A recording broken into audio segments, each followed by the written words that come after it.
Okay.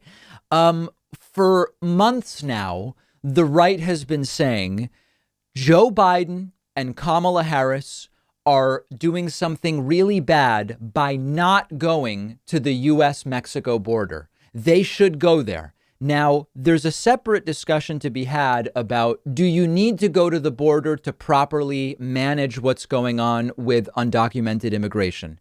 There's a separate discussion about, how is the Biden administration managing what's going on with undocumented immigration? Is there or is there not a crisis at the border? What has actually changed, if anything, since Donald Trump left office just over 5 months ago?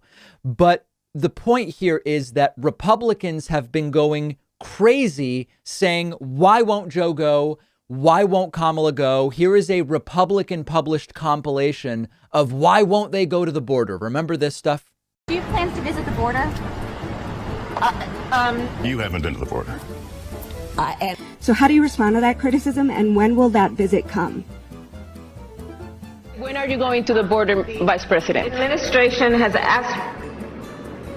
I don't understand the point that you're making. Listen.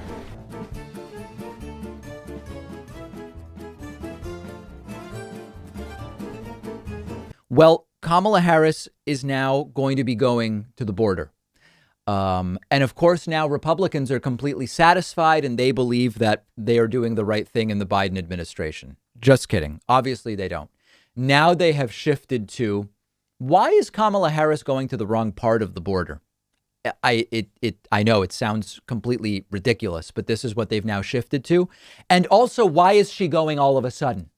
Well, you've been demanding it for months, right? So here is Republican Texas Senator Ted Cruz, also known to many as Cancun Cruz, saying Kamala Harris is going to the wrong part of the border. She's not going to see the things that she needs to see. Take a look at this. But I got to say, even this announcement, so she announces that they're going to El Paso. El Paso is a lovely city. It is a beautiful place in Texas. It is not also, it also doesn't happen to be the locus of the crisis. No, that's you the Rio look Grande at where Valley. the Rio Grande Valley is, and for folks who aren't from Texas, let me give you a sense. So El Paso is on the western tip of Texas. The Rio Grande Valley is almost on the southern tip of Texas. It's 800 miles away. To give you a sense of just how far they are, Chicago, Illinois is closer to Washington, D.C. than El Paso is to McAllen. And so she's going where the height of the problem isn't. Let me tell you what Kamala needs to do. Kamala, you need to go to the Rio Grande Valley. Kamala, you need to go to McAllen. Kamala, you need to go to the Donna tent facility, which is the tent city your administration has built. This is beyond parody. This is how it now she's doing the thing you've been saying she should do, but now it's no longer the right thing. These people cannot really be dealt with in a serious way because of this. All along, they said the issue was she's not going to the border. Well, now she is, and it's the wrong part. Here is Fox News reporter Peter Doocy.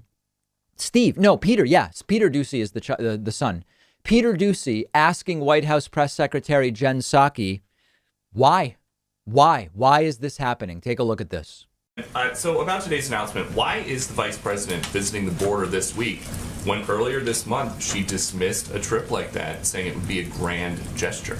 She also said in an interview with NBC that she would be open to going to the border if it was an appropriate time. She said that after she said that. So that's important context as well.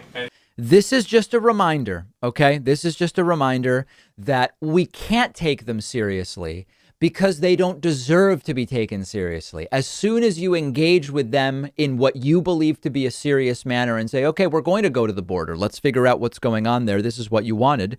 Now, all of a sudden, it's the wrong place. And why now? And oh, this, that, the other thing. This is why I say don't even engage. And when we say, oh, well, why is Joe Biden wasting time inviting Republicans to the White House to talk about a bill he wants to pass? That makes sense to me. You're actually getting the people who, if they want to play a role in legislation, they can. You bring them to the Oval Office. Then they say, we're not going to vote for any of this stuff. And then you go forward and you do it on your own. But you say, listen, I gave them a shot. That's one thing, because that's legislators. With this type of stuff, go to the border, go, okay, we're going. Well, now it's the wrong place. And why now? And the timing is suspect. I don't think it makes any sense to engage with it whatsoever. If you think it does make sense, let me know. I see no upside whatsoever. These people are pathetic. They will never be satisfied. This is the game.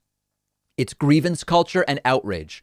The right has made it a regular talking point to say that the left has become about grievances. I'm seeing that on the right, my friends, and this is a perfect example of it. If you ever feel like you just don't have enough time to read all the books you want to read, you have to check out one of my favorite apps called Blinkist. Blinkist takes thousands of popular nonfiction books and distills each one down into an ebook or audiobook that you can get through in just 15 minutes, where you're getting all the key takeaways from the book. Just imagine how you'll be able to expand your horizons and knowledge by being able to soak up all of the important insights from 10 different books in an afternoon. Obviously, it's perfect for exposing yourself to a new book you otherwise wouldn't have time for, or you can use it to revisit a book you've already read, or use it to preview a book before you buy the full version and read it. I recently read A Brief History of Time, of course, by the great Stephen Hawking. This is a book that I have been aware of for so long, and other things got in the way, and it was fantastic to check it out on Blinkist. Blinkist has books on politics, philosophy, science. They have 27 different nonfiction categories, and a subscription is only about $8 a month, and you get the entire library. But you can try it totally free and get 25% off a subscription when you go to Blinkist.com/Pakman. I've put the link right underneath this video.